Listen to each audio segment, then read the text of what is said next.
Welcome to Saturday Fan Expo. I have a very special guest with me right now. We have rapper Ben Reilly in the building. What's up, Hello. Ben?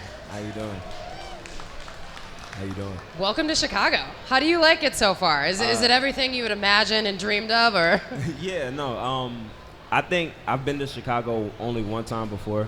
Okay. I came out here earlier this year for a tour, but I didn't really get to explore the city. Okay. So I'm gonna use my time here wisely and try to explore a lot of the city. So, but I'm enjoying it so far. So far, so good. There's a lot of good stuff to see, and right now it's the summer, so it's such a good time. And Lollapalooza was last weekend, so the city can be a little messy downtown, but they're getting it together. But it's a good time to be here now because it's not too crowded yet, you know. Word, yeah. And you were mentioning you're gonna try deep dish, right? I'm gonna try it. Everyone tells me it's like the touristy thing to eat. Yeah. And like you was just saying, it's like supposed to be like really heavy. Yeah. It's gonna be on your last thing to do of the day. You're gonna be walking around with a bloated belly, and you're gonna be like, oh man. I'll eat it right before bed. Yeah. I'll eat it right before bed for sure. Chicago's got a lot of food. Deep dish is one of those things you gotta try. Okay. I feel like a lot of people that live here try it. We do it like once every couple months because it's kind of like, oh man, you need a couple days to recover, but probably just because we've had it our whole lives, you know. Right. Anyways, let's get into your background and where you're from. Where did you grow up? So I'm originally from Brooklyn, New York. Oh, nice. Yeah. But I live in Atlanta. I've been in Atlanta for a long time. So I like to say I'm from both cities. I like to say I'm from New York and Atlanta. Yeah. Yeah, Brooklyn. Yeah, nice. And did that have a huge influence on you growing up in terms of everything you're doing now? For sure. So like you said, I'm an artist. I'm a hip hop artist. Yeah. So New York is the core foundation of hip hop. At least it was for a very long time. So just really getting that New York culture and that hip hop culture and like engulfed in like graffiti and dancing and things like that. Yeah. So it definitely molded me into the person I am today. Absolutely. For sure.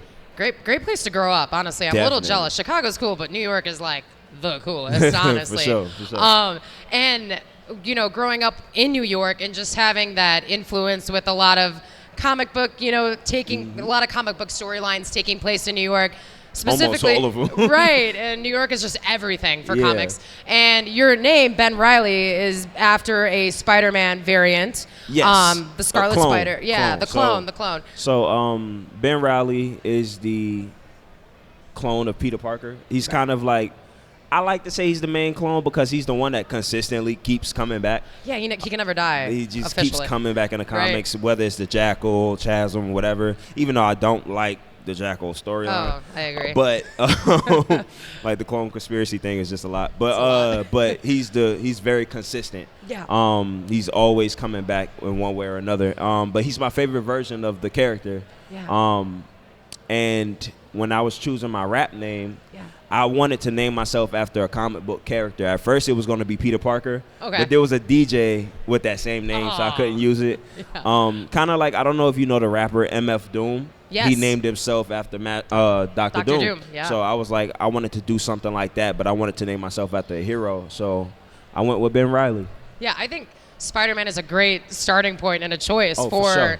any kind of name. But I think it's really cool that a lot of musicians and artists now are incorporating their music with this nerdy world just because, like you said, New York has it's the home of hip-hop culture, and it's really cool to just explore these different ideas with incorporating, different comic books and nerds and stuff. Absolutely. Yeah. So for me, I feel like, because I've been into comics since I was a kid, right? My grandfather, he introduced me to comic books, and we're passing around newspapers and stuff. When I was a kid, my first time reading a comic was a comic strip. I'm 27, and I know that's I'm still pretty young, but I used to read comic strips, and then got into comic books. So it's always been a part of me as a person. Yeah. So when it comes to uniting the worlds of music and comic books, especially hip hop music. Yeah. Hip hop loves comic books. When you look at Wu-Tang, when you look at Killer Mike, Run the Jewels. I love watching a show like Invincible and hearing a hip-hop record play throughout the show. Yeah. When you look at the Miles Morales movies and the Black Panther soundtracks and stuff, I love it when these worlds collide. Yeah, that must be so fulfilling too, to have that connection with your grandfather. Growing up reading those, the Sunday ones were the best because there was just so many more. They really went hard on the Sunday comics.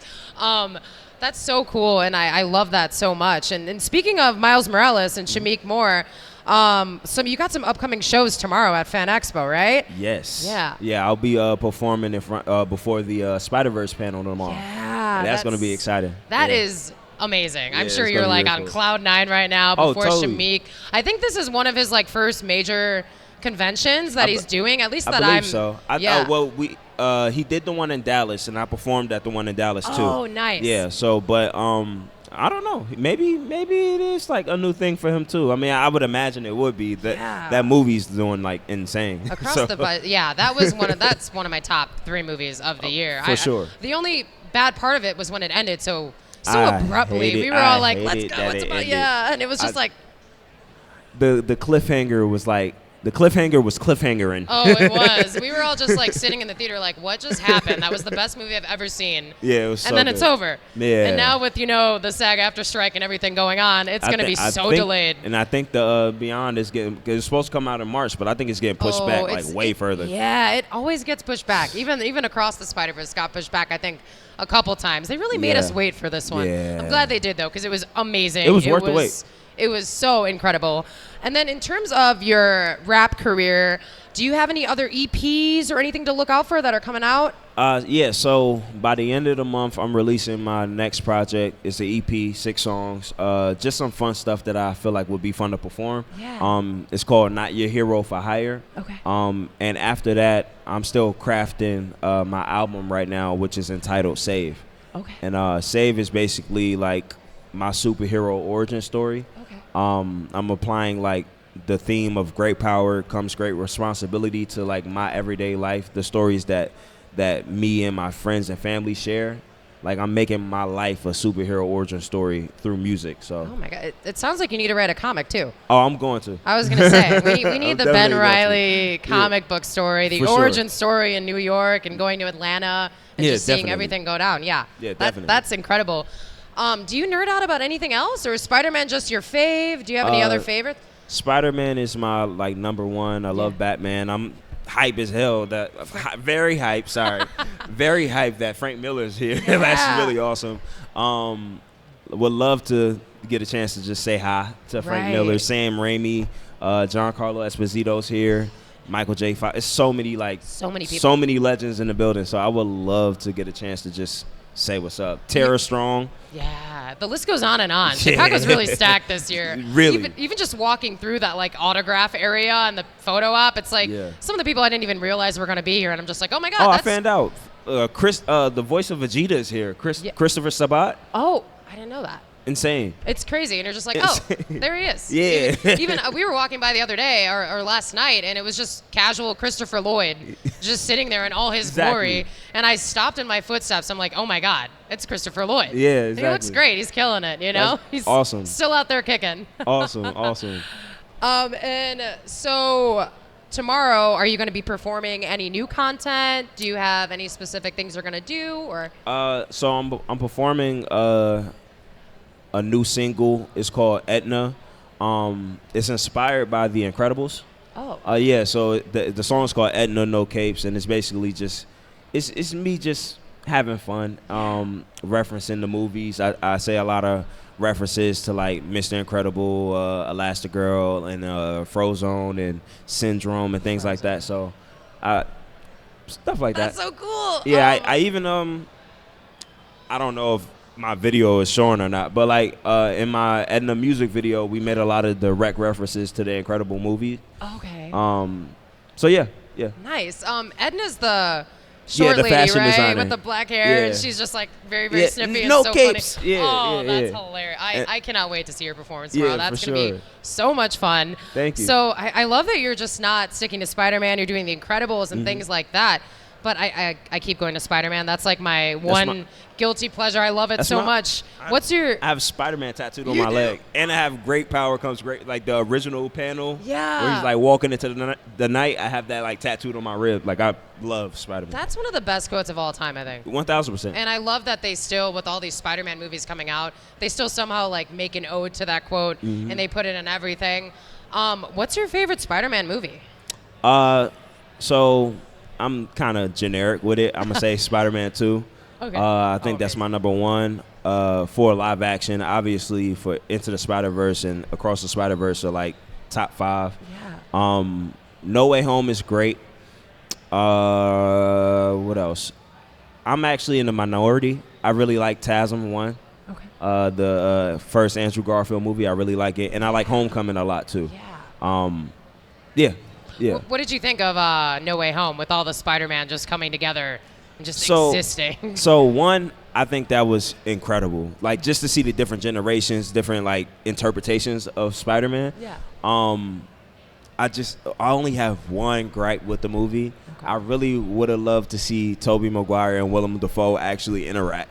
That was the only thing the movie was missing for me. That's it. And they had so much interaction in the original ones. I mean, he was kind of a dad to him almost, I would have loved to see that. But besides that, like I think the movie is incredible. Seeing the old versions of the characters we love interact with the new versions of the characters and just seeing how different they are. Yeah.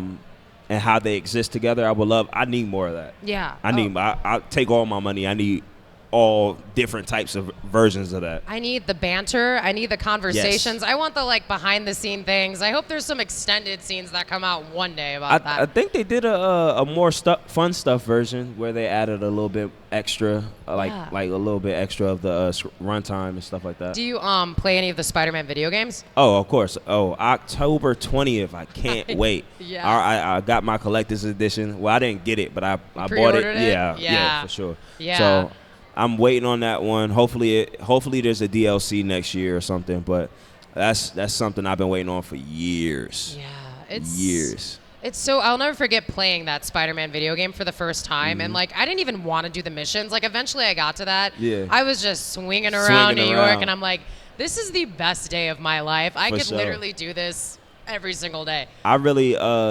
so I love the game. I love that like how I feel like that's a really great Spider-Man story. Insomniac really did a really good job with the linear story, the relationship between him and Dr. Octopus, the twist on Mary Jane, making her more of like a Lois Lane character. Yeah. I actually really enjoyed that. I liked having Miles and Peter exist at the same time. Love it. As Spider-Man. I think that was really good, and I think the Miles Morales game took everything that the game did before and just added more flavor on top of it.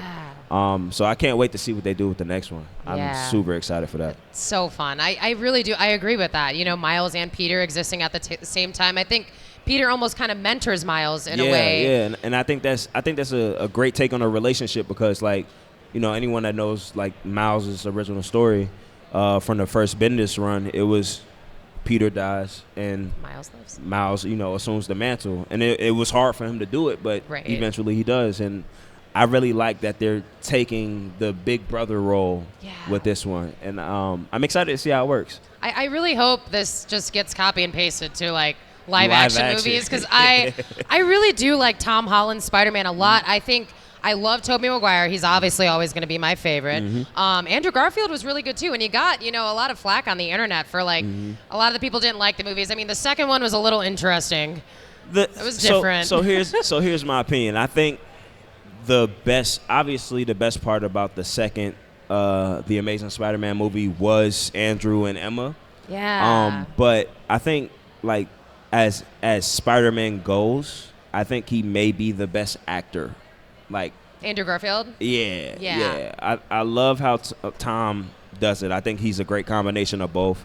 But I think Andrew really sells me on like just college Spider-Man a lot. Yeah, a little bit older than Tom's. And I think they all bring something really good to the table. And that's why I was so glad that they brought them all together, because I feel like they're all Spider-Man in their own way, and it's just really cool to see them coexist, because you could tell they were like nerding out and No Way Home. Oh, it's beautiful. And I'm like, the only thing that was missing was Miles. I'm like, where is Miles? I need to see Miles now. We need a Miles, man. Who do you think would be your perfect Miles Morales casted in live action? Have you thought about that? I know Shamik is campaigning for that. Oh, yeah. I think that could be cool, but I would like to see someone a lot younger.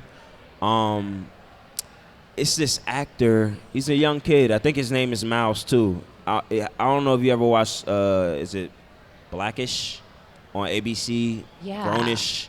It's like the younger brother. He's Afro-Latino. Oh, perfect. So I feel like he would be great for the role. Yeah. And there's like a picture with him and like Tom Holland floating around too. Oh, and God, it's like, the internet's going crazy. Yeah, the internet's like, there's our Miles and Peter. So I would love to Right. see that for sure. Yeah, I also like, I can't think of his name either, but do you watch Stranger Things? Is this forget his Caleb? Caleb.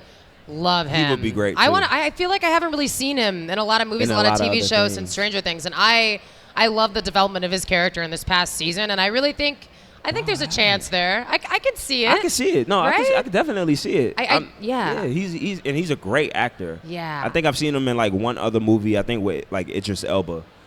Right. But Okay. he's a really good actor. I would love to see like him take a role like that for sure. Yeah, that would be great. I love that we have like options out there. Yeah, and at the same time, I'm like, I feel like so many celebrities and so many actors are just overdone almost. Their schedules are way too busy. I mean, we have like DC actors going into Marvel actors not going into DC because that's a train wreck.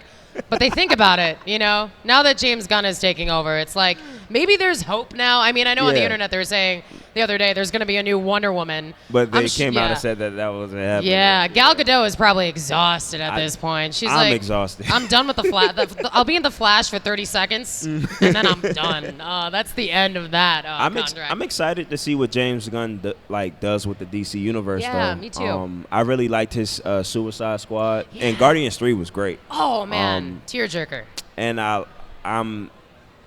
know that he's like actually into comics. Like when you look at like movies like Super and his Guardians take, like he's into comic books. So I'm excited to see like what he does with that universe. His take on it seems so genuine. Yeah. And I think definitely. that's the difference with a lot of Marvel directors, any director with a movie in general. They do their research sometimes. Yeah. But when somebody loves it and they grew up reading it like he did, you can just tell the immediate difference. You can tell there's a lot of heart. There's a lot of heart. And they're not like reading Wikipedia articles and stuff like that. Right. Like you brought up Sam Raimi earlier being here, and I'm a big horror fan, obviously, and I love that he came in and did the second Doctor Strange film, Multiverse of Madness, which also got a lot of different opinions about it. But I loved it. It was great. It was loved it. so good, and it was Sam Raimi directing, and you could tell he liked both worlds, and he collaborated them and brought them together, and it was a lot of fun. Yeah, absolutely. I like that he added a lot of horror elements to the Scarlet Witch. I thought that was pretty cool, and it's a Raimi movie, man. You got great color grading. You got and you have like just pure campiness. Yeah, so, it's so good. I enjoyed that a lot. It's so much, and it was kind of cheesy at points, but I'm like, come for on. sure. That's Have you guys Sam seen Raimi, Evil though. Dead? Like, come on. It's cheesy, cliche, but you love it and you keep coming back for more. And I'm just still like applauding Marvel for doing that. That was really cool for them. I think it would be awesome as they go forward to just bring in different directors, maybe even some horror genre directors, and just kind of like mix it up. So let's talk about villains for a second. Who's your favorite Marvel villain? Are you into Venom at all? I love villain. Yeah. I mean, I love Venom, but my favorite, cliche. I like the Green Goblin a lot. Yeah, no, he's great. I just like it when like my favorite character gets put through the ringer. Yeah. I feel like Green Goblin is great for that. Yeah. I like him a lot.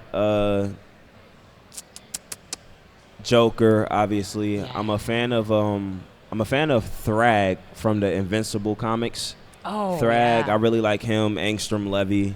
What else?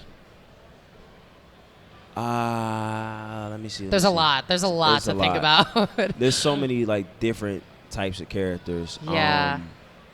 I think going forward with they're planning to do the Sinister Six, or so it seems. That's going to be in the Spider-Man, the next video game. Yeah. I really hope that comes to live action. they're kind of, with Kraven the Hunter being like the next Marvel film, I think they'll have a complete lineup now. Yeah. I'm a little iffy on. I'm hoping that it'll be good, but I like Aaron Taylor Johnson. I think he's pretty cool. Kraven's a great character. Yeah. And he's the only one that actually defeats Spider-Man in the comics. Sort of. At least the main, Because that comic gets really dark really quickly. But he I would love to see how that Kraven movie turns out. Yeah. It seems like they're giving him powers, and I'm not sure how I feel about that, but I'm excited to see it because I think Aaron Taylor Johnson is great. He's great. Underrated for sure. Very underrated, and I think the Kraven character definitely deserves a lot more light shed on him for sure. Yeah, I know giving him power seems kind of wonky, but I guess they got to make it a Marvel movie and get people invested and interested somehow. No one's just gonna buy this guy hunting around, kind of a just sketchy topic too. And stuff. Right, I'm gonna go watch Kraven the Hunter. Anyways, I think we are about to run out of time, but one more where can we all find you on social media? What are all of your links? You can find me everywhere at Save Ben Reilly. That's SAVEBEN REILLY. Twitter, X, Instagram, TikTok, any social media app is the same at all across. SAVEBEN REILLY. And my project, Not Your Hero for Hire, will be out before the end of the month, and I'm aiming to release my album Save by the end of the year, top of the year. So super excited for that. And you guys don't forget, Ben Reilly will be performing tomorrow before the Shameik Moore Across the Spider-Verse panel, 3:45 p.m. right in the main stage. So make sure you guys go check it out. If you're gonna go watch Shameik's panel, get there a couple minutes early and check out Ben's performance because it's gonna be epic. All right, thank you so much. Thank you.